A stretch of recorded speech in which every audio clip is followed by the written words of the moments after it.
Capítulo 4. El estigma de la santa. Hasta cuando, Señor, santo y verdadero, no juzgas y vengas nuestra sangre de los que moran en la tierra. Apocalipsis 6,10. Y Padre 3, contestadme. Abel parecía ajeno al hecho de que una Jericó M13 y Sirae seguía apuntándole con precisión entre las cejas. ¿De verdad vais a sacrificar a Esther? ¿Hasta ahí pensáis llegar? Le preguntó a su compañero, que le miraba de forma inexpresiva tras las pistolas. El soldado mecánico no cambió de cara y ni siquiera se giró hacia el sacerdote. Mientras controlaba a Abel con una pistola, con la otra se dirigía a la monja. Esther Blanchett, funcionaria de la Secretaría de Estado, os conmino a deponer las armas y alejaros inmediatamente de la vampira. En caso contrario, no puedo garantizar vuestra supervivencia. Padre Icus, gimió la joven pelirroja, el miedo se había apoderado por completo de ella. Moviendo con gestos aturdidos la escopeta, intentó preguntar con un hilo de voz. ¿Qué significa esto? Significa que hemos venido a cargarnos a la vampira y a llevarte de vuelta con nosotros, viva o muerta, chavalita. Una voz ronca interrumpió a la monja. Era la mujer que estaba al lado del cuerpo de Il Ruinante. Los filos sin que aún goteaban. ¿No has oído lo que ha dicho el padre? Ya te estás apartando de ahí. ¿O quieres que te volemos esa cabecita tan mona de un tiro? ¿Acaso no comprendía las palabras de Mónica? Sin dejar de negar con la cabeza, Esther se irguió para cubrir mejor el cuerpo de Scheherazade de la amenaza de la pistola. Era imposible que no entendiera lo que podía ocurrirle. Sin embargo, la joven permanecía inmóvil como un ángel de la guarda, aunque pálida y mordiéndose los labios. Un momento. Debéis tener en cuenta las circunstancias que forzaron a Sara, a la Mazuzla, a llevar a cabo el ataque. Ella. Ahora no hay tiempo para hablar de circunstancias, Esther Blanchett. La voz monótona cortó el intento de explicación al mismo tiempo que la amenazante mira láser se posaba sobre el pecho de la monja. La Inquisición y la Guardia os quieren ejecutar como traidora. Si os capturan no solo perderéis la vida. Según cómo vayan las cosas, podría suceder que se vea amenazada incluso la duquesa de Milán. Si entendéis las implicaciones de lo que estoy diciendo, apartaos, por favor. Tenemos que eliminar a la vampira antes de llevaros de vuelta a la Secretaría de Estado. Nunca. Era extraño que Tres dedicara tanto tiempo a dar explicaciones, pero Esther negó con la cabeza y, como para reforzar sus palabras, extendió los brazos cubriendo a la Mazuzla. Dejarla morir para salvarme a mí misma. Nunca, Esther Blanchett. Una débil luz de ira le apareció en los ojos al soldado mecánico. Mientras levantaba el percutor, dijo con tono de conclusión. En las circunstancias actuales, es imposible salvaros la vida a las dos. Sería preferible salvaros al menos a vos, pero, bueno, Tres, basta de cháchara. Que ya llevas un rato diciendo que las vas a matar, le interrumpió una voz de fastidio. Mónica se estiraba jugueteando con su cinquedea mientras ponía cara de aburrimiento. Sus ojos afilados se dirigían a la monja cuando dijo. Si la cría quiere morir, ¿quiénes somos nosotros para entrometernos? Mátala y acabemos ya con el asunto. Basta, hermana Mónica. Respondió Tres, con voz cortante. Cuando el sacerdote giró su pistola, las manos de la gente ya se dirigían hacia la monja, brillando con luz blanca. Esther, Esther. Abel y Sara pronunciaron el nombre de la joven al mismo tiempo que un grito de dolor se escapaba de entre los labios de esta. Los Cinquede habían salido volando y le habían arrebatado la escopeta de las manos. Después de recuperar sus armas con un solo movimiento, Mónica dijo con placer. Y si quieres odiar a alguien por esto, odia a esa zorra. Con una risotada, las mortíferas armas salieron volando de nuevo hacia la monja, pero... Si en ese momento una figura no se hubiera abalanzado sobre Mónica, los Cinquede habrían atravesado sin remedio el corazón de Esther. Al desviarse, los filos solo cortaron algunos cabellos rojizos. Black Widow dio un salto, perseguida por el monje guerrero. Imposible. Pero si ya me había deshecho de ti. Gritó Mónica, estupefacta, al reconocer la heroica figura de Il Ruinante. Sin embargo, en un instante, dos de los escudos del equipo del Inquisidor cayeron al suelo al partirse los cables hidráulicos que los manejaban. Has tenido suerte, inútil. Pero se te ha acabado. ¿Eres tú quien está acabada? Petrus bramó, enfurecido, al mismo tiempo que cargaba contra la gente. Pareció soltar las masas un momento, pero luego las hizo girar sobre la mano a la vez que se abalanzaba sobre su adversaria. Hermana Mónica. El soldado mecánico reaccionó al ver a su compañera en peligro. Giró velozmente las M13, dio la mira láser hacia la espalda de Petrus y apretó el gatillo. Perdón, padre Tres. Una patada desde abajo le impactó en las manos. Tresicu se tambaleó un instante cuando se le abalanzó, a la velocidad de la luz, el agente que hasta entonces había permanecido inmóvil a sus pies. Abel blandía su anticuado revólver de repetición. Lo entenderéis todo cuando os expliquemos las circunstancias. Al mismo tiempo que se disculpaba, el sacerdote descargó el revólver desde la altura de la cintura, aprovechando el retroceso de cada disparo para levantar el percutor con gran habilidad. La ráfaga de 6 balas alcanzó a 3 en el hombro.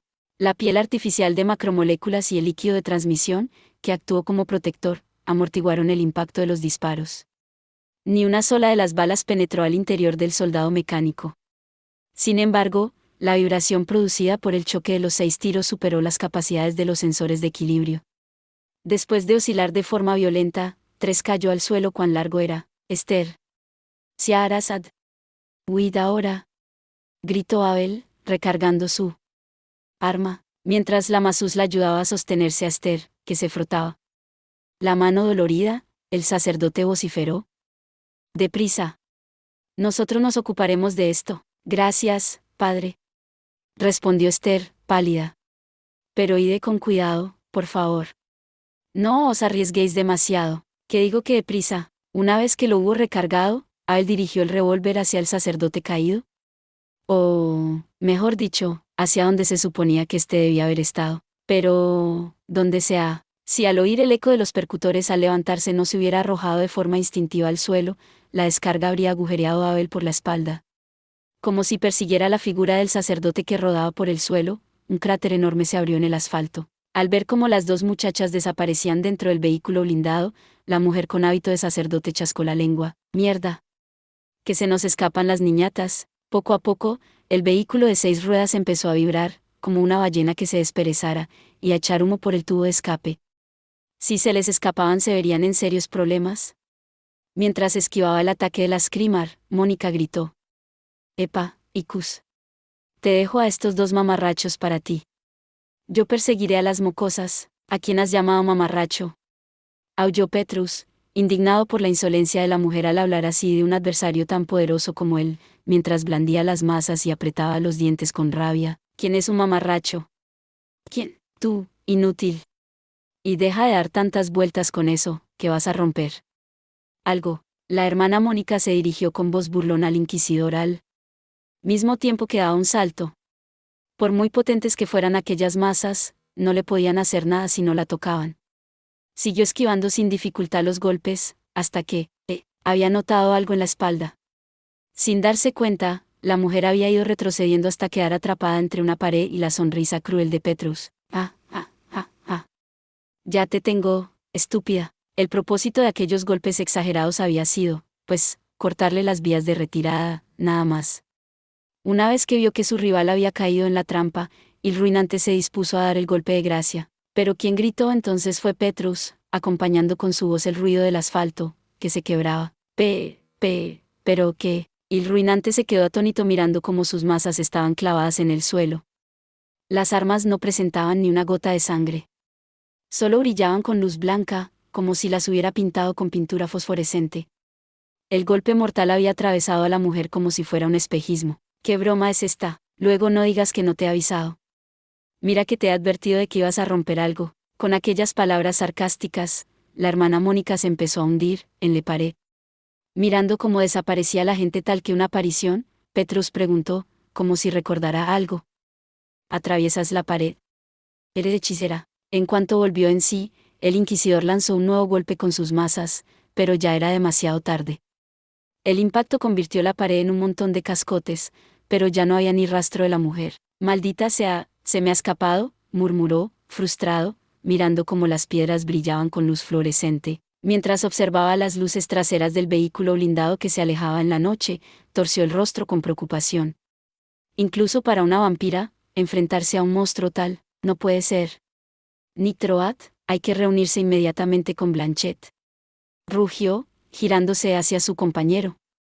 Hay que encontrarlas pronto, o las matarán. Decime algo que no sepa. El sacerdote canoso también tenía el rostro tenso.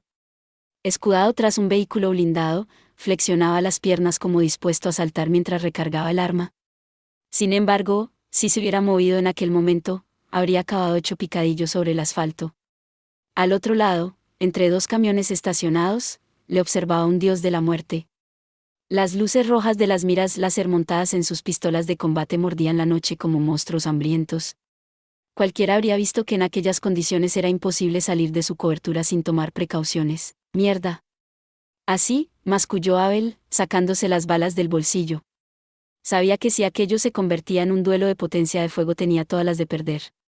Hermano Petrus, ya me encargaré yo de alguna manera de esto. Cuento con vos para ocuparos de Esther, Nitroad. ¿Qué pretendéis hacer? Casi al mismo tiempo que resonaba la pregunta del extrañado inquisidor, Abel salió de un salto de detrás del vehículo blindado, a la vez que lanzaba las balas hacia la farola que había al lado de tres. La resistencia es inútil, padre Nitroad. La finta no pareció distraer al soldado mecánico. Sin hacer caso alguno del ruido que hizo el cristal al romperse, Tres apuntó con sus M13 a la figura del sacerdote. Casi al mismo tiempo, posó el dedo sobre el gatillo para descargar todo el poder destructivo de las pistolas cuando... Ahora, Esther. Huye ahora. Todavía tenía tiro a su objetivo principal. Justo cuando iba a disparar, el soldado mecánico detuvo el movimiento del dedo. Mientras recuperaba los planos del metro East Van que tenía guardados en la memoria, Tres dirigió los ojos hacia el lugar donde miraba a Abel. Pero no encontró más que vacía oscuridad. ¿Es una maniobra de distracción? Cuando sus circuitos tácticos llegaron a la conclusión de que había sido víctima de un engaño primitivo, se produjo una pequeña explosión ante sus ojos. No fue un estallido demasiado importante, pero fue suficiente para provocar la confusión en los sensores y procesos de pensamiento del soldado mecánico durante unas décimas de segundo. Cuando recuperó el control, ya tenía encima la figura de Abel, que se le había abalanzado como una bala. El delgado cuerpo tuvo de alguna manera extraña bastante fuerza como para derribar los 200 kilos de Tres. Los dos sacerdotes rodaron enredados por el suelo varios metros. Padre Tres, por favor. Dejad que nos marchemos. Abel había quedado encima de su compañero y le apuntaba entre las cejas mientras le pedía. Ahora no hay tiempo de explicarlo todo. Tengo que irme o será demasiado tarde. Negativo, padre Nitroad. Mirándole inexpresivamente desde el suelo, el soldado mecánico se negó a aceptar las peticiones de su compañero. Con la pistola de la mano derecha apuntaba a Petrus, quien se acercaba corriendo hacia ellos, mientras la pistola de la izquierda permanecía a escasos centímetros de la frente de Abel. Sin levantar el dedo del gatillo, Tres prosiguió. Tenéis dos opciones, dispararme o rendiros, pero... El cañón del revólver de repetición tembló violentamente, reflejando la agitación de su dueño. Por unos instantes, permaneció fijo entre las cejas de Tres, pero luego se separó de él. Mierda. No puedo dispararos. El sacerdote canoso retiró su arma, se encogió de hombros y se levantó con cara llorosa. Disparadme si queréis, no me importa. Solo os pido que dejéis que ellas escapen. Si no, será inevitable que se inicie la cruzada o incluso el fin del mundo. Si no consiguen llegar al Palacio Arzobispal, entonces, ¿el Palacio Arzobispal? Tres se levantó, con un eco de emoción en la voz. Ni cruzada, ni el fin del mundo le habían provocado ninguna reacción, pero las últimas palabras de Abel había hecho que se le encendieran los ojos. ¿Blanchett se dirige al Palacio Arzobispal? Así es, el caso tiene relación con el arzobispo de Annuncio y, en el palacio están la duquesa de Milán y su santidad el Papa. Las M3 estaban inmóviles, como pegadas en el aire. Sin embargo, en la mirada de Tres bullía una luz emocionada mientras explicaba. Sus aposentos serán trasladados hoy del ala de invitados al Palacio Arzobispal, por idea de Annuncio. ¿Qué? Entonces, se encontrarán de golpe con... Abel no acabó la frase, porque vio cómo Ganslinger levantaba los percutores de sus M13. T3. El muñeco asesino apretó el gatillo sin cambiar de expresión. El estruendo de la detonación hizo que Abel cerrara los ojos. El torbellino de acero le pasó rozando las orejas y desapareció entre los árboles que tenía detrás. Medio segundo después, cayeron al suelo unos soldados de uniforme gris azulado equipados con fusiles. La guardia. Todavía quedaban soldados fuera del hotel. Ante la mirada atónita de Abel, entre las sombras de los árboles empezaron a aparecer figuras vestidas de gris azulado, como si se hubieran abierto las puertas de un gran edificio. Su número era muy superior al de los que habían penetrado en el hotel. Calculando a ojo había al menos 300 hombres rodeando el aparcamiento y, además, llevaban ametralladoras pesadas y armas antitanque. Vaya, cómo se reproducen los moscardones, rió Petrus, mientras observaba cómo salían del bosque los soldados. Antes, dentro de la habitación, no habían podido utilizar libremente sus armas, pero al aire libre el inquisidor perdía cierta ventaja. Incluso para el ruinante sería difícil hacer frente a aquella potencia de fuego. ¿Qué hacemos, agentes? ¿Les explicamos de qué van las cosas? Negativo. No tenemos tiempo, respondió con frialdad el pequeño sacerdote. Los ojos de cristal seguían inexpresivos, aunque en ellos se reflejaban los enemigos que los rodeaban.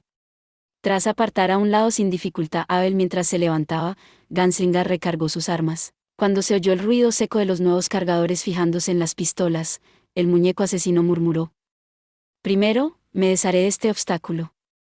Después, iremos al palacio arzobispal tan rápidamente como sea posible para proteger a la duquesa y a su santidad. Vosotros vendréis conmigo. Así que ha sido un fracaso. La fuerza del viento hacía que vibraran los cristales de la ventana. Mientras miraba al exterior a través del humo del tabaco, de anuncio se ajustó el auricular del teléfono. De todos modos, Doo, ¿sabemos a dónde se dirigen las chiquillas? Todo va según lo previsto. El oficial sonaba como si se hubiera puesto firme al otro lado de la línea. Su voz mostraba cierto nerviosismo, pero no parecía creer que hubiera fracasado en su misión mientras decía: hemos hecho que los objetivos se dirijan hacia el palacio. Calculo que no tardarán en llegar. Bien. Nos ocuparemos aquí del resto, pues, respondió el arzobispo, y le dio una larga calada al cigarro mientras levantaba la mirada hacia la cúpula de la catedral. Ya eran las 21 horas, pero la plaza que se extendía frente a la catedral estaba completamente iluminada. Las preparaciones de la ceremonia que tendría lugar a la mañana siguiente durarían toda la noche. No dejaban de entrar y salir vehículos de todo tipo llevando a eclesiásticos y artesanos. Sí, como decía Doo, las muchachas se dirigían al palacio, no les sería difícil infiltrarse en medio del caos. Más allá de que quisieran entrar en contacto con la duquesa de Milán o atacarle él mismo, si se producían disturbios allí se vería claro que el caso tenía que ver con el arzobispo. Entonces, ¿su propia derrota sería segura? Sin embargo, de anuncio no mostraba ningún rastro de temor en el rostro. Ni siquiera sabiendo que, si las muchachas no llegaban a salvo al palacio, se verían serios problemas. Ahora las cosas van básicamente como dice el guión. Doo, que los soldados se ocupen del hotel. Tú vuelve inmediatamente aquí. También tienes un papel en el acto final de esta obra, comprendido. Pero, ¿qué hacemos con el ruinante y el resto de estorbos? Si se entrometen será complicado. Para eso he enviado los refuerzos. El arzobispo sonrió, satisfecho, y expulsó el humo hacia la ventana. Ya había calculado que el ruinante y los agentes podían intentar obstaculizar sus planes. Para ello, había dejado un batallón entero al mando de Doo para solucionar el problema del hotel. Con un brillo de satisfacción por su propia astucia, el arzobispo colgó el teléfono. Los últimos 8 años, desde su derrota en Roma, habían sido tiempos grises, de vagar por las provincias. Los cardenales Medici y Sforza habían ignorado los talentos que el difunto papa tanto había valorado y le habían apartado de los puestos importantes. Sin embargo, de anuncio no se había rendido. Alfonso de Este, su antiguo superior, no había sabido soportar el desdén y había provocado su propia destrucción al iniciar un complot. De anuncio, por su parte, había recuperado fuerzas en las provincias, había cultivado relaciones sociales y había practicado las técnicas necesarias para manipular a los medios de comunicación. Antiguamente no lo había entendido, pero con el tiempo se había dado cuenta de la importancia de la opinión pública. Tener a los medios en el propio bando era la clave de la victoria. Santa Esther y la condesa de Babilonia. El arzobispo susurró los dos nombres mirando hacia Istvan y los saboreó como si se tratara de un vino fragante. Efectivamente, sacrificarlas era de lejos la mejor opción. La santa que había matado a la vampira, una noble imperial, el enemigo mortal de la humanidad. No podía esperar mejor material para su tragedia. Los medios y el público pedían siempre historias más sensacionales. Querían mucha sangre, y de alto rango. El drama que se iba a desarrollar ante sus ojos le traería muchos beneficios al arzobispo, pero para ello necesitaba un chivo expiatorio. Al mismo tiempo que se ponía de nuevo el cigarro en la boca, de anuncio tomó el auricular. «Centralita. Necesito línea interna», ordenó con voz monótona a la telefonista, sorprendida por la hora intempestiva de la llamada. Desde el principio ya había sospechado que alguien como Doo sería incapaz de capturar a la vampira. No era más que un cebo para que picara la santa. Para obtener el mayor éxito, necesitaba que las muchachas hicieran aún otro movimiento. Imaginando con excitación los enormes cambios que nacerían de los sucesos de aquella noche, el arzobispo ordenó: «Sé que es tarde, pero ponme con el número 4. Sí, la habitación de la cardenal Sforza. Menor que hemos hecho que los objetivos se dirijan hacia el palacio».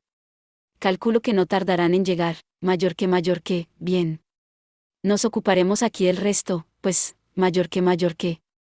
Al responder al informe de su subordinado, la voz del arzobispo rebosaba maldad. Fuera porque el aparato de escucha telefónica no era de la mejor calidad o porque el arzobispo había instalado herramientas antiespionaje en la línea, la grabación del diálogo estaba llena de ruido, pero su contenido era comprensible a pesar de todo.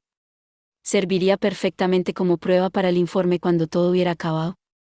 En aquellos momentos la clave estaba en el contenido. Mientras aguzaba el oído, el inquisidor le preguntó al subordinado que había traído la cinta. La guardia sigue sin solicitar nuestra colaboración, ¿verdad, brigada? Así es. Incluso han informado de que tienen en su poder al objetivo. El interior del vehículo blindado estaba lleno hasta el techo de instrumental electrónico. El brigada tenía que ir con cuidado de no golpearse la cabeza al gesticular hacia su superior. Sin ocultar su desprecio por la guardia, que se suponía que era una aliada, dijo. A las 20 horas esa panda de aficionados se han dirigido al Hotel Xillage, pero no ha habido ninguna comunicación con nosotros desde entonces. Está claro que no quieren que nos enteremos. Bueno, no es la primera vez que se niegan a colaborar con nosotros. Sin apartar los ojos de la cinta, que seguía rodando, el hermano Mateo encogió los hombros. Al contrario que el brigada, que no hacía ningún esfuerzo por disimular el desdén que sentía por el ejército privado del arzobispo, el inquisidor permanecía con expresión serena. Sin embargo, en el fondo de la mirada le brillaba una luz misteriosa. ¿Cuáles son las órdenes, señor? Presentamos una reclamación ante el arzobispo y nos sumamos a la casa de la vampira. No, no hace falta presentar nada. El arzobispo aún no sabe de nuestros movimientos.